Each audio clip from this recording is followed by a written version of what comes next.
Buenas noches con todos, vamos a revisar el repaso número 40. Repaso número 40. Pregunta número 1. Tenemos un paciente varón de 56 años con diagnóstico de Wolff-Parkinson-White. Paciente varón de 56 años con diagnóstico de Wolff-Parkinson-White. Presenta bruscamente taquicardia con pulso irregular de 180 latidos por minuto, con compromiso hemodinámico. ¿Cuál es la medida terapéutica más adecuada? Beta bloqueador, amiodarona, cardioversión, quinidina, lidocaína. Y la respuesta es cardioversión. Cardioversión. Paciente de 56 años con diagnóstico de Wolff-Parkinson-White presenta bruscamente taquicardia con pulso irregular de 180 latidos por minuto, compromiso hemodinámico. De las opciones que se nos brindan, lo más correcto sería cardioversión. Letra C, cardioversión. Repasemos qué es el síndrome de Wolff-Parkinson-White o cuáles son las características. Es un síndrome caracterizado por un intervalo PR corto debido a que existe empastamiento de la onda P en la rama ascendente del QRS, lo que se conoce como onda delta.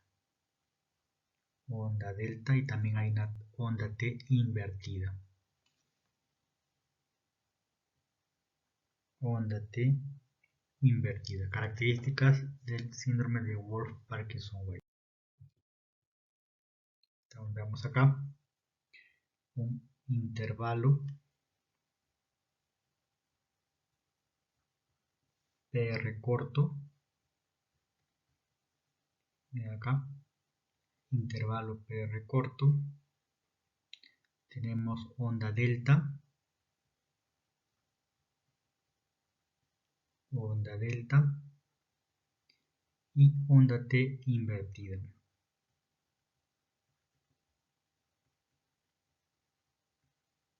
Características del síndrome de Wolff-Parkinson-White. Intervalo PR corto, onda delta y onda T invertida.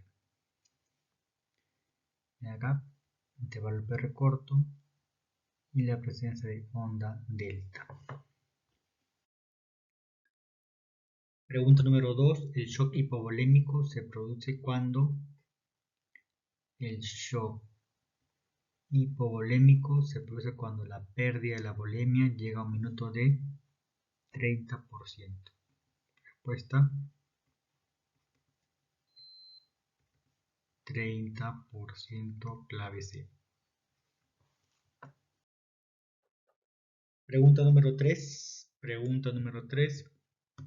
En un paciente politraumatizado, ¿qué exámenes radiológicos son básicos de pedir? Clave C. Tórax, columna y pelvis.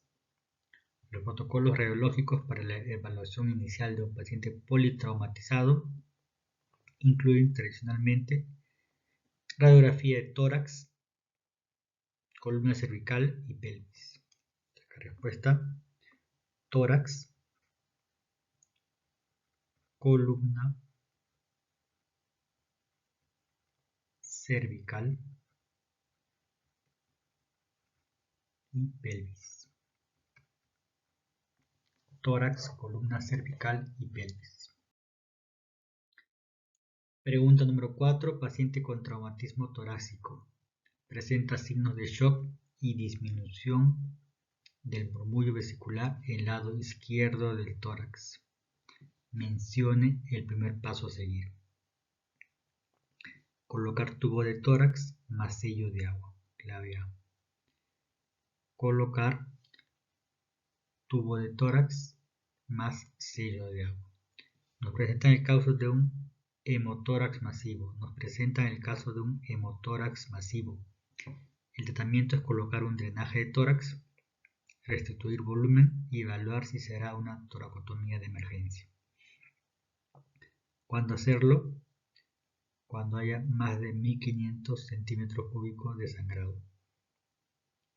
Se coloca el tubo de drenaje torácico o si el sangrado es mayor de 200 centímetros cúbicos por hora, por 3 horas consecutivas.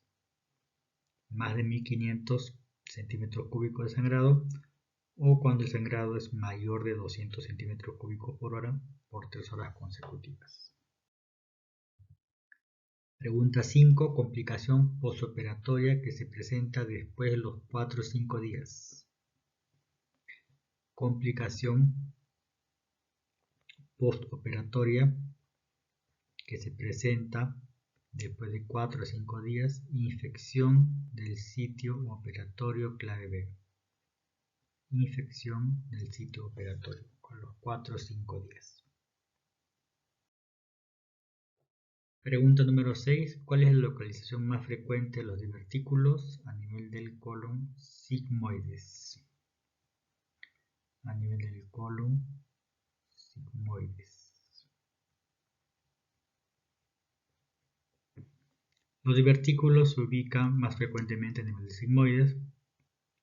Recordar que los divertículos del lado derecho generalmente son únicos, son sangrantes, a diferencia de los izquierdos que generalmente son múltiples y se inflaman.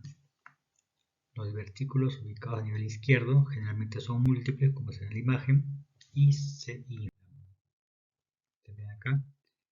Divertículos a nivel del colon sigmoides con mayor frecuencia. Colon sigmoides. Acá, colon sigmoide. Acá tenemos otro divertículo. Esquema. Como mencionábamos, los del lado izquierdo son múltiples y tienden a inflamarse, y acá hay una vista de una colonoscopia. Divertículos vistos con una colonoscopia. Pregunta número 7. Pregunta número 7. De los siguientes fluidos corporales, ¿cuál es el menos irritante? En la cavidad peritoneal. De los siguientes fluidos corporales, ¿cuál sería el menos irritante? Jugo pancreático, orina, contenido gástrico, sangre o bilis. Respuesta letra D, orina. La existencia de orina estéril en el espacio peritoneal puede ser tolerada durante muchos días. Naturaleza de la sustancia habrá mayor o menor reacción peritoneal. Así de mayor a menor tenemos el líquido pancreático, líquido intestinal, sangre, bilis y orina, de mayor a menor. Entonces lo más irritante va a ser el jugo pancreático y lo menos irritante de estas opciones es la orina. Pregunta número 8. Examen para el diagnóstico de patología con dismenorrea y dolor pélvico. Dismenorrea y dolor pélvico. Estamos ante una laparoscopía. Clave A. Laparoscopía.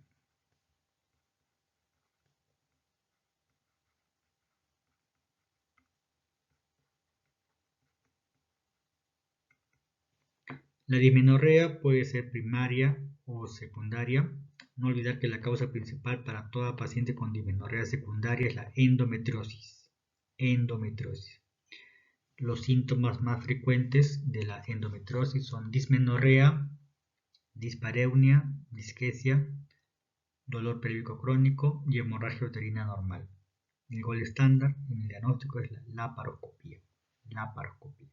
Dismenorrea, dispareunia, disquesia, dolor pélvico crónico, hemorragia uterina normal, característico de una endometriosis. Endometriosis.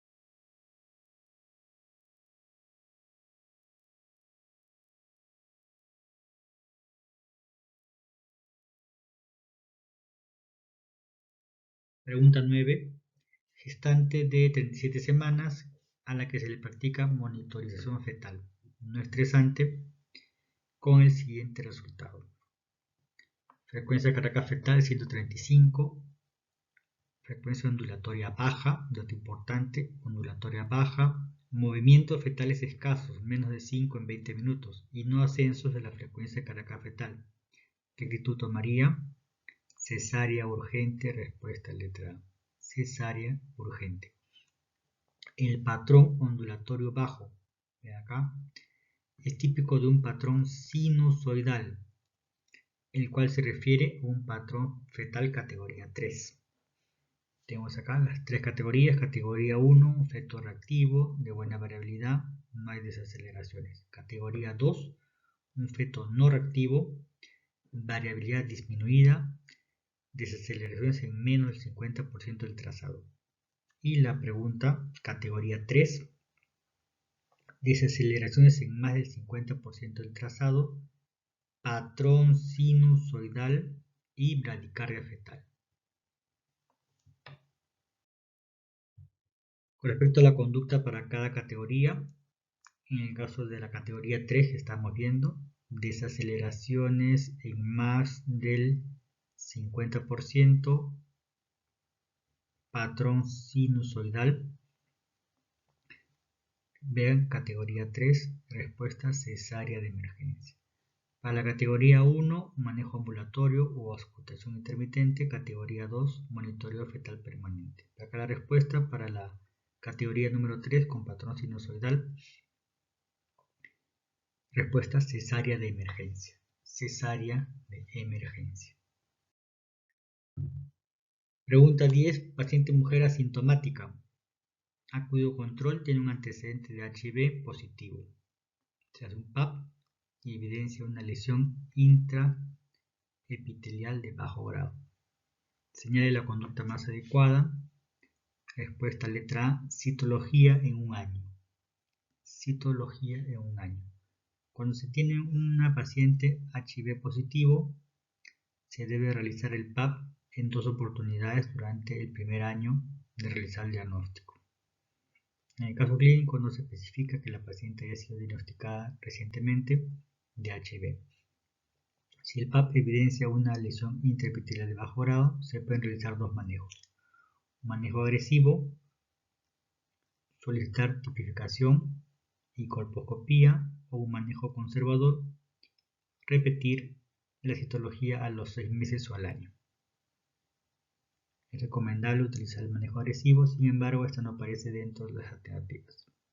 Entonces, repito, paciente mujer asintomática, acude al control, tiene antecedente de HIV positivo, al mapa Nicolau evidencia una lesión intraepitelial de bajo grado, señala la conducta más adecuada dentro de las opciones, la citología al año sería lo más recomendable. Citología en un año. Pregunta 11. Tenemos la hemorragia uterina disfuncional.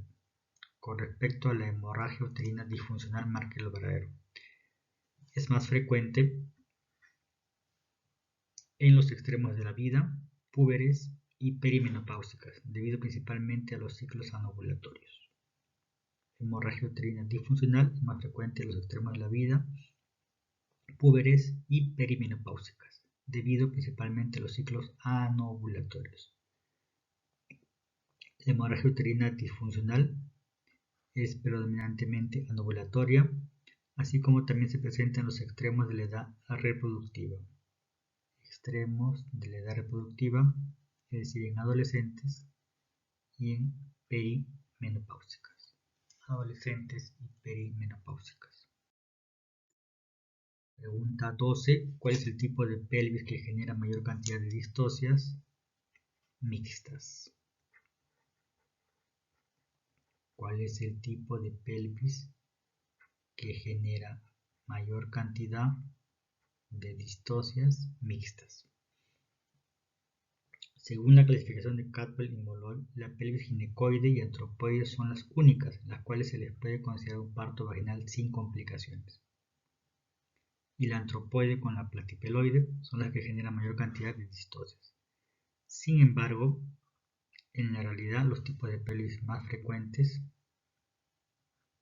que generan distocias son las mixtas o intermedias.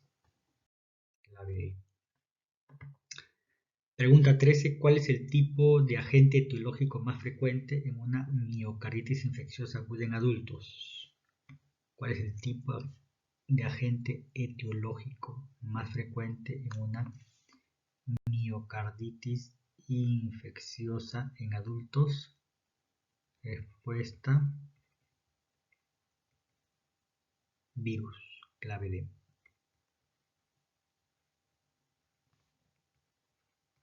Clave D. Miocarditis infecciosa, agente etiológico más frecuente, los virus. Pregunta 14, una pregunta de endocrinología. La apertura de los canales D, estimulados por voltaje, promueve la secreción de insulina por las células beta del páncreas. La apertura de los canales de calcio. Respuesta: calcio. La apertura de los canales de calcio, estimulados por voltaje, promueve la secreción de insulina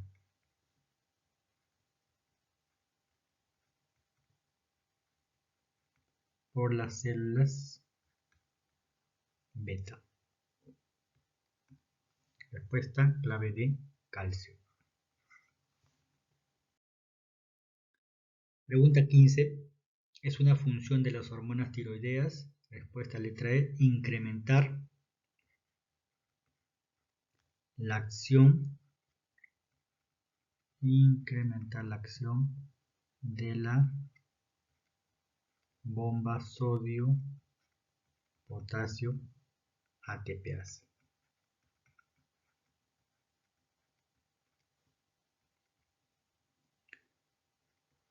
Es una función de las hormonas tiroideas incrementar la acción de la bomba sodio-potasio ATPase, clave E.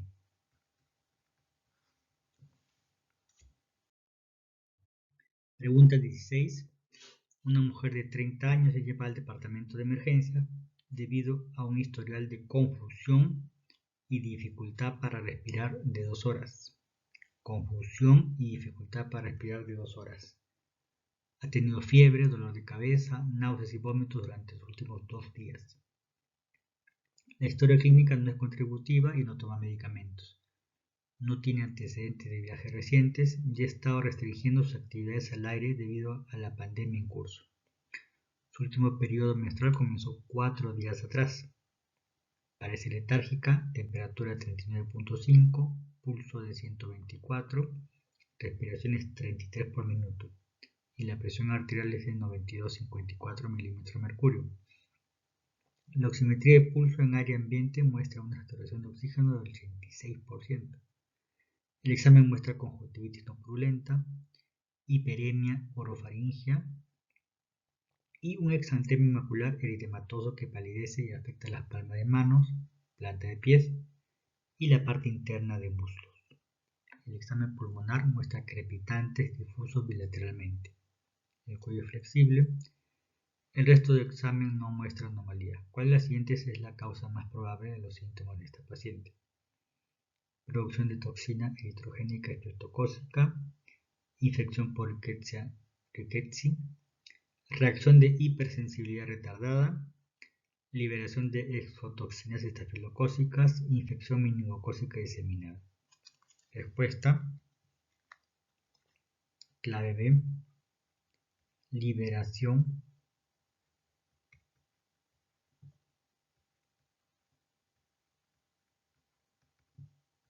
de exotoxinas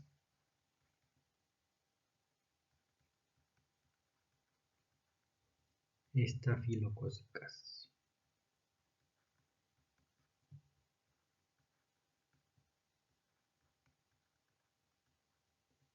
Clave B.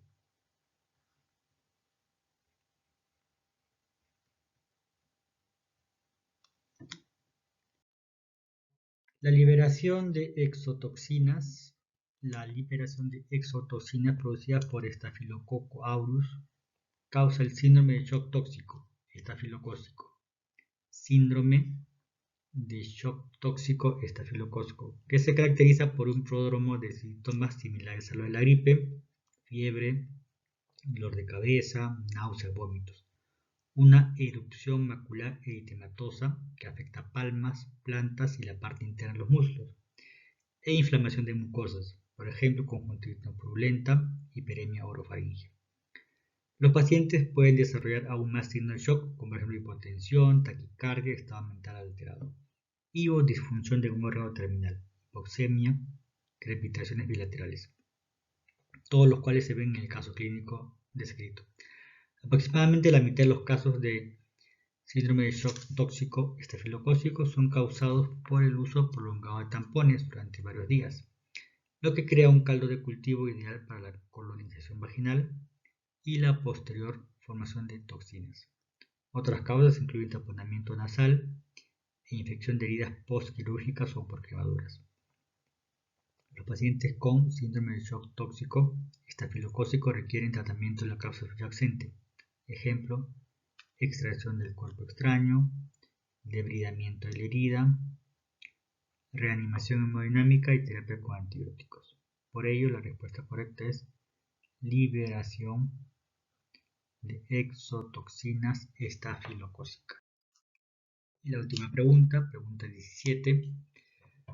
Recién nacido varón con antecedente de sufrimiento fetal agudo. Recién nacido varón con antecedente de sufrimiento fetal agudo, APGAR 1 al primer minuto, el cual aumenta a 3 a los 5 minutos, se observa letárgico y construcción débil. Letárgico y construcción débil. pH de cordón umbilical 6.9. A los pocos minutos presenta convulsión generalizada, que dura aproximadamente 40 segundos. ¿Cuál es el diagnóstico más probable? Respuesta letra D, asfixia neonatal. Asfixia neonatal. Clave D. Hemos decidido el repaso. Muchas gracias por su atención. Nos vemos en un siguiente video.